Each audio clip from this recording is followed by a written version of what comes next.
Pero debemos recordar que después de cerrarse la puerta de la gracia, Satanás tendrá pleno control de los impenitentes. Y Dios permitirá a Satanás que implemente su plan tal cual lo desee, menos matar a los fieles de Dios. ¿Será posible que Satanás les ha revelado a los futuristas su plan con el fin de ocultar los verdaderos puntos de contención en la crisis final? No solo es una posibilidad, sino algo más que probable. Elena White nos ha dicho lo que ocurrirá después de cerrarse la puerta de la gracia. Y leo en El conflicto de los siglos, página 600. Cuando Jesús abandone el santuario, las tinieblas envolverán a los habitantes de la tierra. Durante ese tiempo terrible, los justos deben vivir sin intercesor, a la vista de un Dios santo. Y ahora escuchen esto. Nada refrena ya a los malos. Y Satanás tiene completo control sobre los impenitentes empedernidos.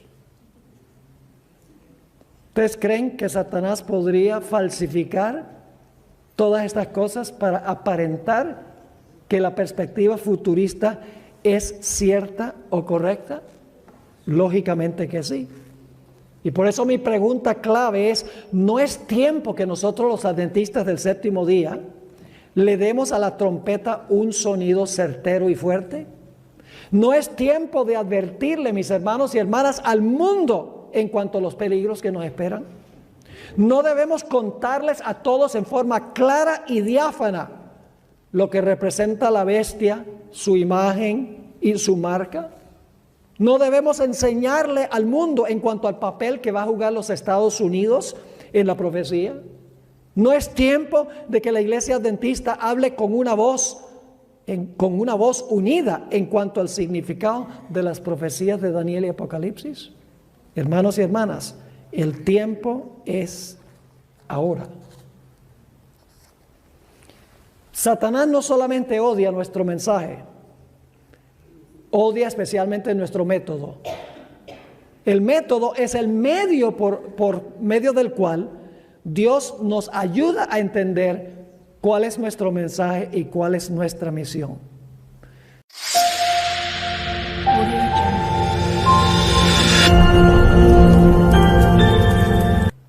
Elena White escribió unas palabras muy certeras en el Comentario Bíblico Adventista, tomo 7A, página 390 y 391. ¿Ustedes creen que es importante saber qué representa la bestia? ¿Creen que es importante saber qué representa la bestia? Fíjense lo que dice la sierva del Señor.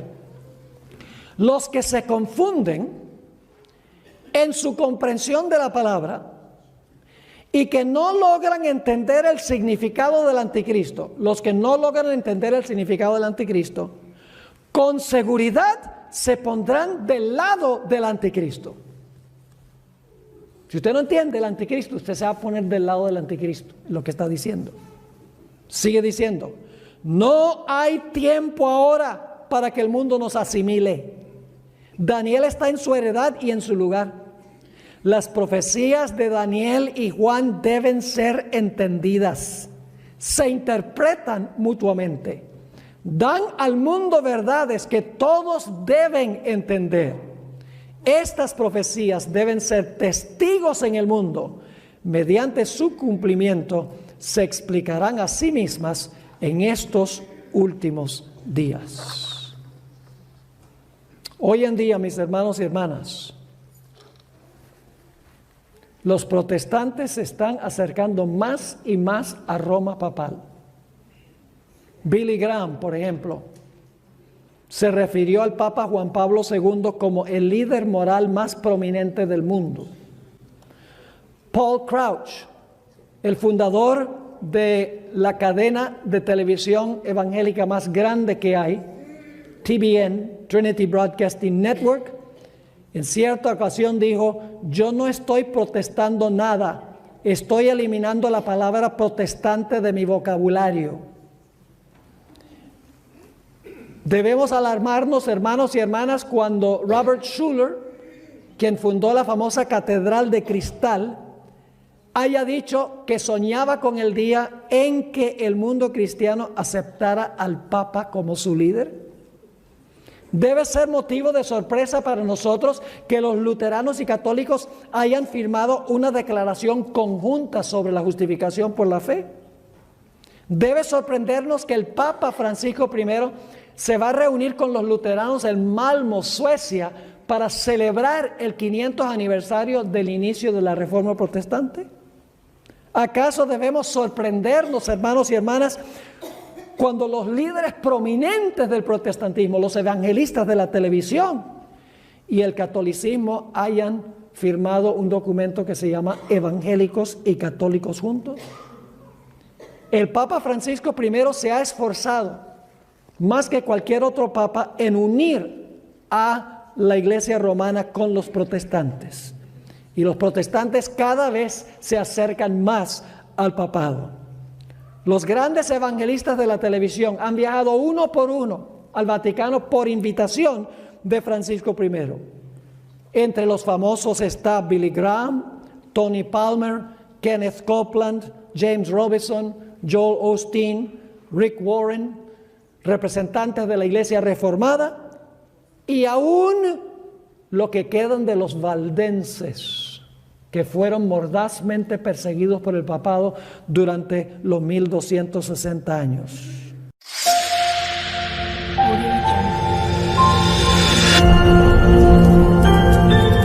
La idea fue proyectar el cumplimiento de las profecías al pasado o al futuro para que la gente no pudiera ver que el anticristo estaba presente allí, visible, pero estaban mirando a donde no era. Ese es el método que usa Satanás, distraer del método que Dios ha establecido para entender las profecías. Y como hemos visto, mis hermanos y hermanas, francamente, si nosotros no seguimos siendo historicistas, si nosotros no estudiamos las profecías con este método, nosotros no tenemos razón de existir. Porque todas nuestras enseñanzas y doctrinas se basan en el método que nosotros usamos para estudiar e interpretar las profecías. Lamentablemente hay muchos, aún en la iglesia adventista hoy, que dicen, no hablemos de profecías, porque eso asusta a la gente, hablemos del amor de Jesús. Y yo digo, gloria a Dios, hablemos del amor de Jesús. Amén. ¿Ustedes creen que Daniel amaba a Jesús? No, pero fue echado en un foso de leones. ¿Ustedes creen que los 3 jóvenes amaban a Jesús? Claro, pero escuchen bien, el amor hoy en día se ha convertido en algo sentimental. Ay, sí, hay que amar. La Biblia define el amor. Si me amáis, guardad mis mandamientos. El que dice yo le conozco y no guarda sus mandamientos es mentiroso y la verdad no hay en él. El apóstol Pablo dijo, el amor es el cumplimiento de la ley. Pero hoy en día, aún en la iglesia se dice, hay un conflicto entre ley y amor. No, señor, no hay conflicto entre ley y amor. El verdadero amor obedece la ley de Dios por amor, aun cuando se tenga que entregar la vida por Jesús. Porque Daniel amaba a Dios y estaba dispuesto a morir. Los 3 jóvenes amaban a Dios y estaban dispuestos a morir por su amor para con el Señor. Así que esa idea de que no estudiemos las profecías porque la gente se asusta, porque es alarmismo, porque no tiene nada que ver con amor, es una idea falsa. Las profecías nos hicieron lo que nosotros somos. Sin las profecías no tenemos razón de existir.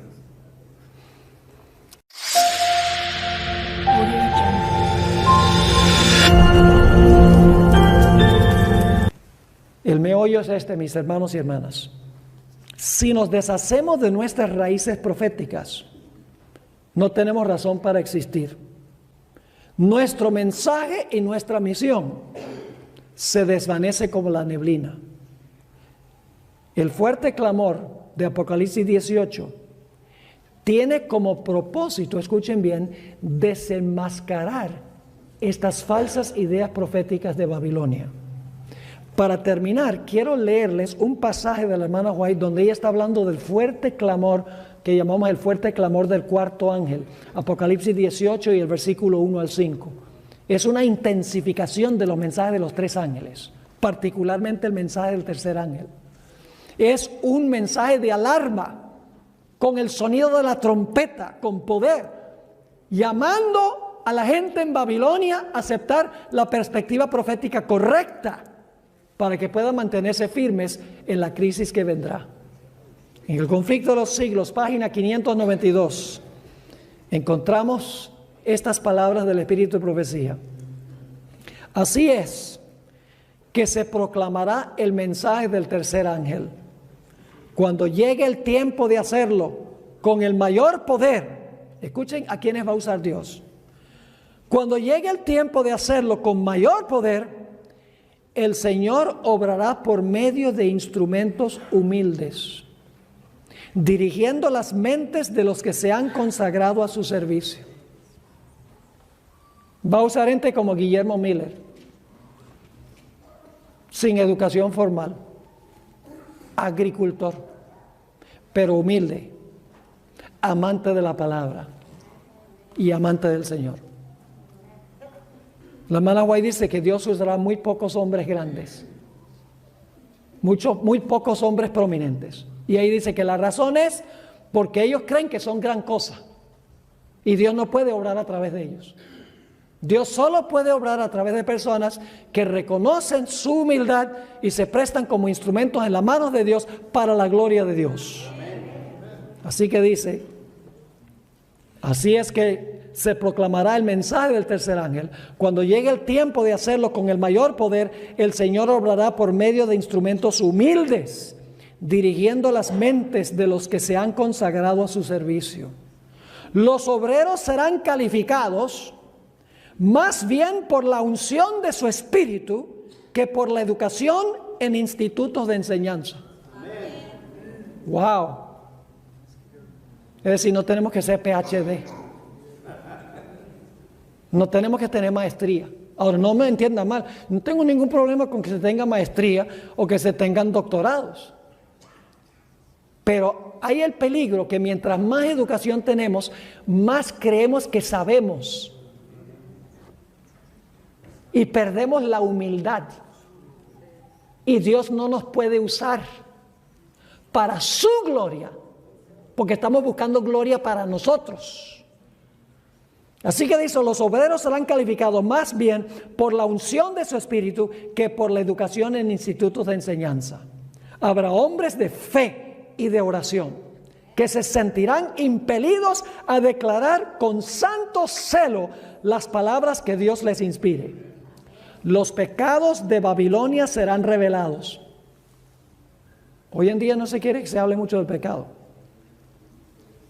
Los pecados de Babilonia serán revelados.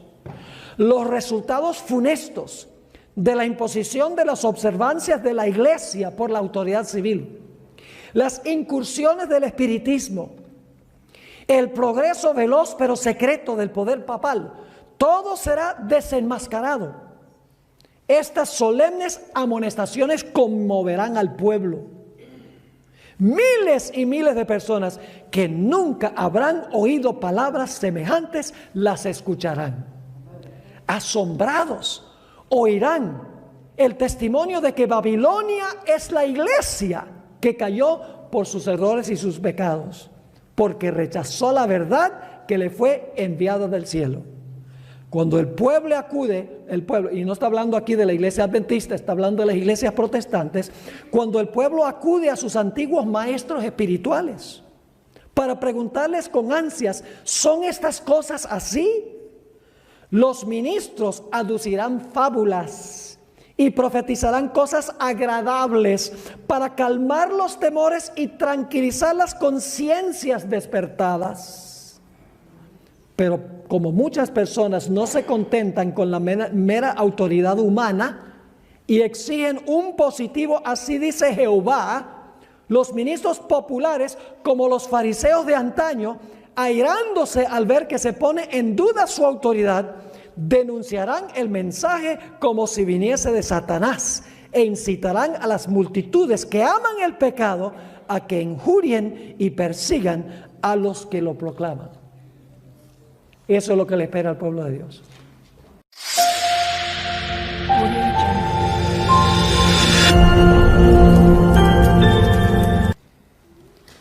¿Ustedes creen que es tiempo de que nosotros estemos anunciando al mundo estas cosas? La gente dice, no, eso, si usted habla de eso, va a ofender a la gente. Si usted dice que el papado es la bestia y que el falso profeta es el protestantismo apóstata, la gente se va a ofender. Entonces ustedes prefieren que no se ofendan y se pierdan. Permítame explicarles, hermanos y hermanas, nada más porque se ofenden no significa que eso es malo. ¿Cómo así, pastor? Déjeme darle un ejemplo bíblico y luego le doy un ejemplo práctico de mi experiencia. Ustedes recuerdan el sermón que predicó Esteban, está registrado en Hechos 7. Fue un sermón fuerte. Estaban los miembros del Sanedrín ahí, todos los líderes de Israel, los 70 del Sanedrín estaban reunidos ahí. Y Esteban relató la historia de Israel y al final le dijo, y ustedes mataron a Mesías. Ustedes fueron. Y dice que crujían los dientes y el corazón rugía dentro de ellos de la ira que tenían para con Esteban y lo apedrearon. Más le hubiera valido a Esteban que no hablara tan claro. Hubiera sobrevivido. Se ofendieron, el mensaje los ofendió, así que mejor que no hubiera predicado. ¿Les parece? No. ¿Quién estaba presente ahí? Un personaje llamado Saulo.